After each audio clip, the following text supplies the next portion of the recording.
transformation miraculeuse. Luc 9, verset 56. Le Fils de l'homme est venu, non pour perdre les âmes des hommes, mais pour les sauver.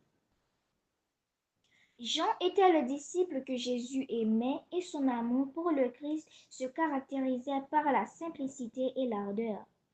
Beaucoup pensent que cet amour était naturel au caractère de Jean et les artistes donnent souvent à ce disciple une apparence de douceur presque féminine, ce qui est faux. Jean et son frère étaient appelés fils du tonnerre.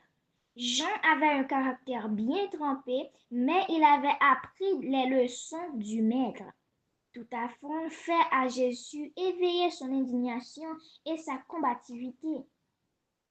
Il était sauvé par les mérites de Jésus, mais il avait besoin de vaincre certains traits de caractère.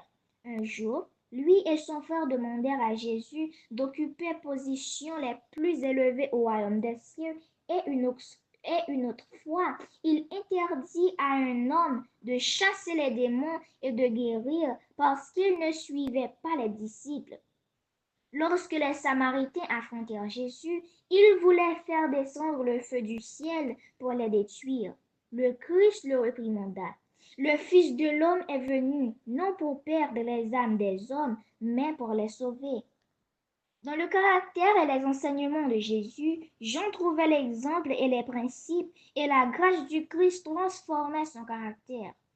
Les tendances naturelles, l'esprit de revanche, d'ambition, la tendance et la colère du disciple devaient disparaître pour qu'il puisse représenter le Christ. Il apprit auprès du Seigneur à devenir doux et humble de cœur. C'était le résultat de sa relation avec le Christ. Le retour du Christ approche et Satan opérera toutes sortes de miracles, de signes et de prodiges mensongères avec toutes les séductions de l'injustice pour ceux qui périssent parce qu'ils n'ont pas reçu l'amour et la vérité. Il faut étudier l'exemple de Jésus pour ressembler à ceux qui étaient doux, humbles de cœur pur et purs. Dieu est proche et toutes choses sont sous son contrôle. Du fond du cœur, 26 septembre, une transformation miraculeuse.